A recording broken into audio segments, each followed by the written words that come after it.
Sure. Appreciate it. Again, as always, appreciate you guys coming out, joining us today. Kind of recap the Towson game.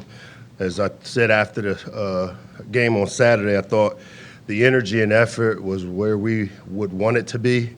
But obviously, there's still some things that we've got to get cleaned up, which we expected. It's always great to be able to clean things up with a win. Makes it a lot easier. It was great to be able to play a bunch of guys. We were able to play in all three phases, a good amount of our team. And anytime you're able to do that, that's very beneficial for us down the road. So there's some things that we'll continue to clean up this week. As per normal, for a team, you usually see that big jump between game one to game two, and we're very hopeful now that we've got a game under our belt, some things that we need to get corrected. We'll be able to get corrected and executed better in week two. Charlotte's coming in, a national TV game here in the Shell at night, familiar opponent that we played a year ago. Obviously, they've got a new coaching staff that we're very familiar with, Coach Poggi, who I don't just call an opponent. He's also a dear friend. He coached my son in high school. My son Kai played for Biff there at Gilman. So I've known Biff for a long, long time and got a lot of respect for him and the job he does as a coach in developing young men. I know our fans will come out and create the environment that we want to have for a Saturday night national TV game, and we're very hopeful that we can pack the Shell.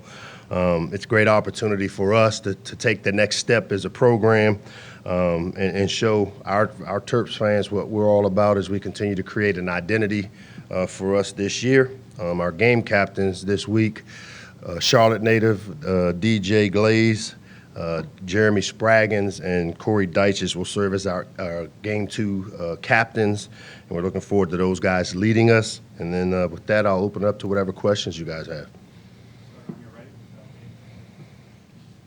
Mike, you had a chance to play a lot of offensive linemen last Saturday, and as you move forward and as you look to get this O-line in shape for Big Ten play, what things were you looking for last Saturday, and what questions were answered on a micro and a macro level?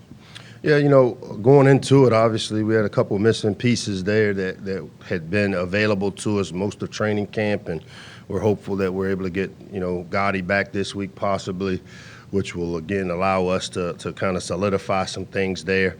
I thought, for the most part, the O-line did a decent job. I think our quarterback got sacked on the last play of the game, gave up one sack. When you watch the tape, it seems as though there was pressure, especially interior pressure for our quarterback early on. But after, you review it, you see it, that's just some of that is an example of our quarterback who doesn't give up on plays. And when Leah tries to extend plays, there are times that maybe he puts himself in harm's way, and what we've going to do is continue to coach him how to help protect himself, as well as, our line to understand that we do have a guy back there that if you allow him to extend things, usually good things happen. As coming out of that first game, we have a pretty good understanding now of what those guys do in game, and so this week we'll try to maybe solidify it a little bit, maybe not have as much of the substitution there and give guys a chance to gel and come together. But it was good to be able to play a lot of them a week ago to give us an opportunity to evaluate them in in-game situations. Hey, Coach. I know you had talked about just playing a lot of players, obviously, but going into this upcoming week, there'll be some familiarity with the roster. Obviously, I believe it's 6 players who played here last year who are now on Charlotte. But when you watch Game 1, what kind of jumped out, whether it's from a player perspective or kind of scheme? Yeah, Game 1 for them, I don't coach their team, but it looked like they didn't show a lot. I mean, they didn't have to necessarily, I guess, get into too deep into their game plan. When you watch the tape, I think they had 68 snaps on defense, and they were in some base man-free stuff. But when you do your research, as we've done over the summer, with our summer scouting report, we expect them to play more split safety than maybe post-safety stuff that they showed a week ago. On the offensive side of the ball, again, they were very limited game plan. They were able to get their stuff executed.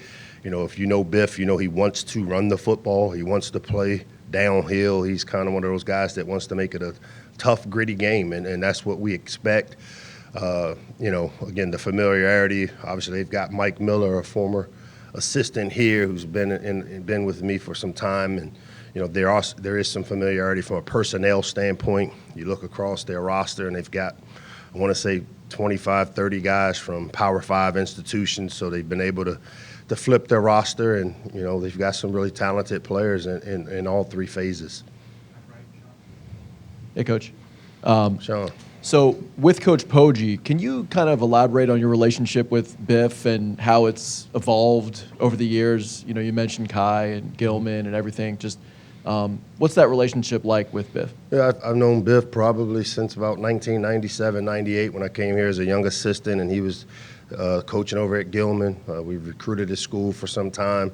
When I came back here in 2012, my son ended up going to Gilman and played 3 years there for Coach Poggi, and he did a tremendous job creating value for my son, where he was able to sign with Texas coming out of high school, and great education there at Gilman. And Biff is one of those guys that's similar to myself. He's not just about developing them as football players, but developing them as people. And I know he develops really strong relationships. And through that, he and I have become, great friends, as well as obviously now competitors. And looking forward to it. I know he'll have his team ready to come play up here. It's kind of a homecoming for him and some of the players on his roster.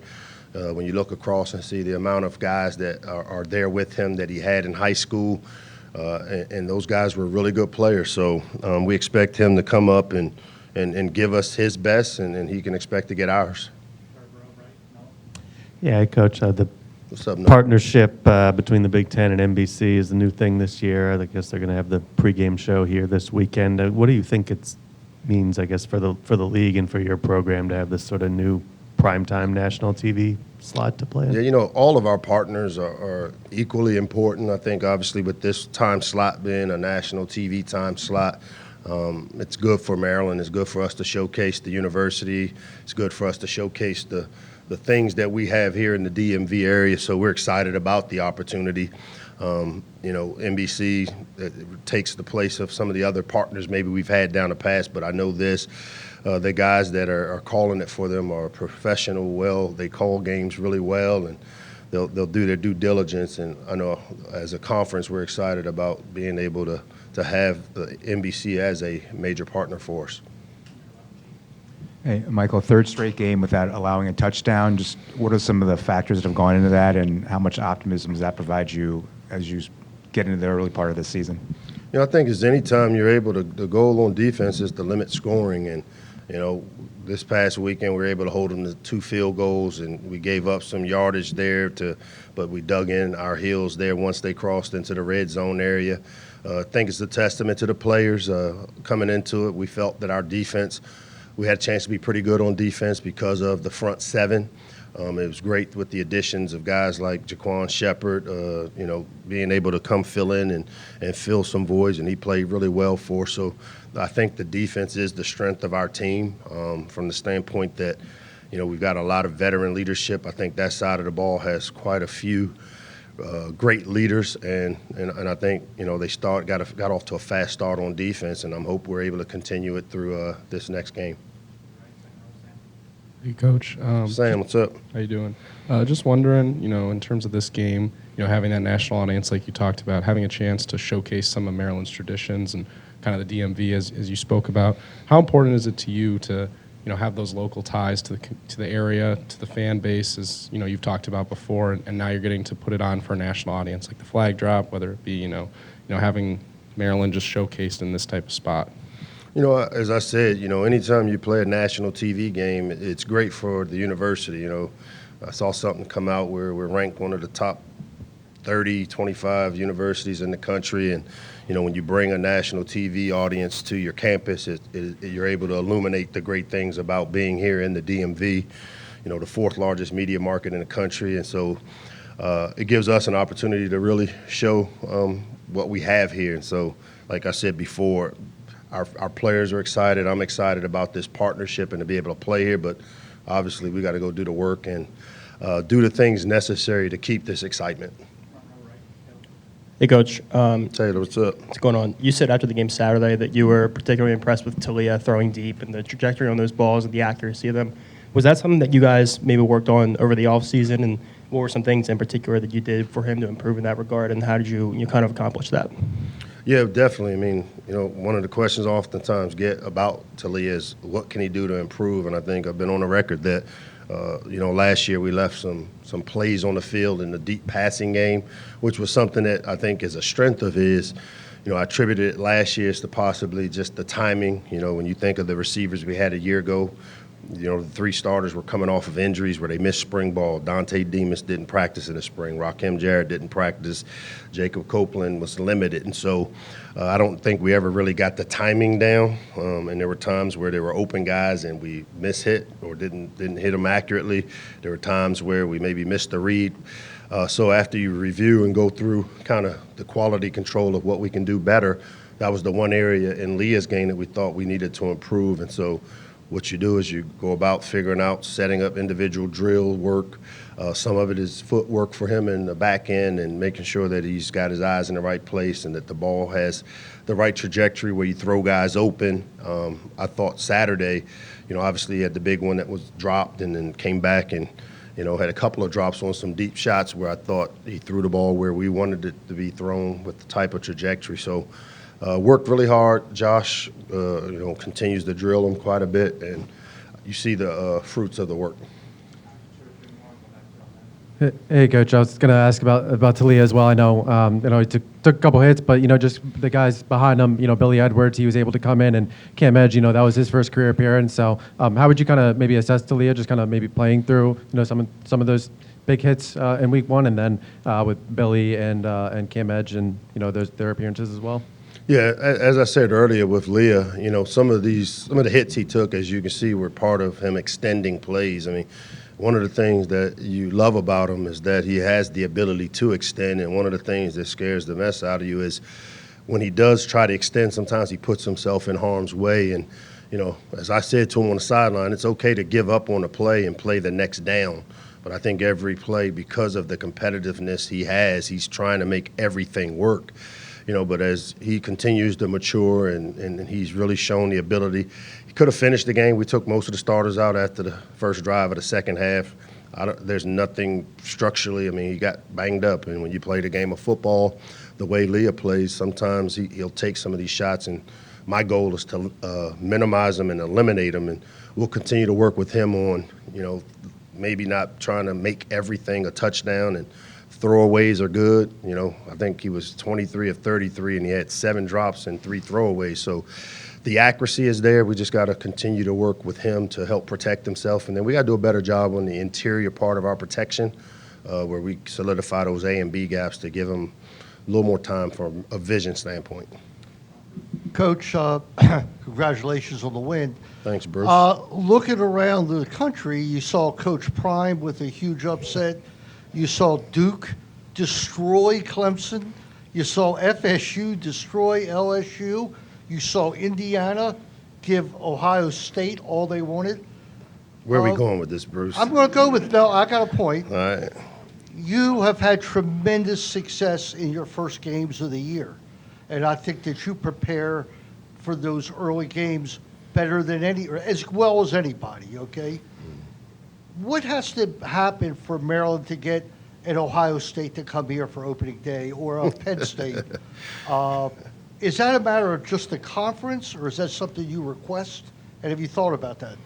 Have not thought about it. I guess winning the opening game means I can hit the fastball, but I need to work on that curveball a little bit. The conference makes our schedule.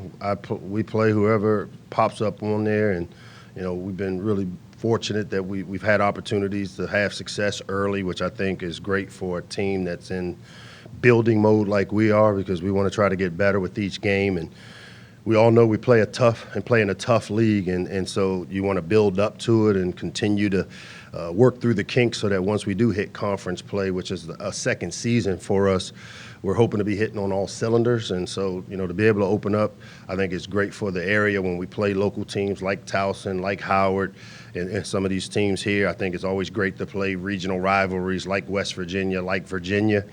I've shared my opinions with Colleen and with Damon in terms of scheduling from that standpoint.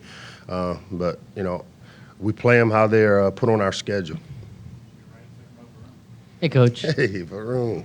You talked about Jaquan Shepard. I wanted to ask, what drew you guys to him when you were looking in the portal, and how does he compare to Deontay or Jacorian, skill set wise?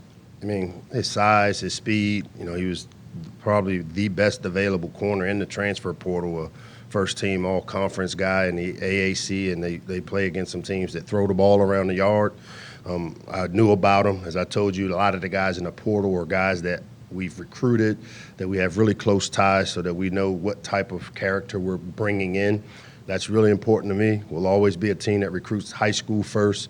We'll use the portal to fill needs as we've done here the last couple of years, and we've been really fortunate. But to be able to get a guy like Jaquan to come here when he could have gone anywhere in the country, I think is a testament to the things we're doing and also to what we have to offer our kids. So how he compares to Deontay Banks, I mean, they look very similar in their uniforms. I think he may be even a little bigger than Tay is, but, really pleased with the way he played in the first game for us. Okay, I'm Judith, by the way. I Hey, didn't ask Judith. Good to a see you. question last week. What do you guys have to do to kind of slow down the run? Charlotte rushed for over 200 yards in their first game, and Towson got bulk of its yards on the ground as well. Yeah, I mean, a lot of Towson's yards came from the quarterback scramble, and as I talked about, after the game, containing a running quarterback, and that will be something we'll have to deal with. They got a really athletic quarterback in number one, Jalen Jones, who, with the zone read games and the QB runs, which we expect to see because it adds an extra blocker for them, that's something to be concerned for and something that we expect and we're preparing for. QB runs, like I said, give them a numbers advantage when you try to load the box. So what we've got to do is be really gap sound. We've got to do a good job of getting off blocks. We've got to do a great job of containing him because a lot of the runs that we faced a week ago that had success came off of drop back passes and maybe rushing too far up the field and not level rushing the quarterback that allows the defense to kind of contain him inside the pocket. We've got to do a better job this week. I think we had 12 loss of contains in the game last week, and for us, I see losing contain as a lot like turnovers on offense, and so that's something that we definitely have to get fixed from game one to game two. Thanks, guys.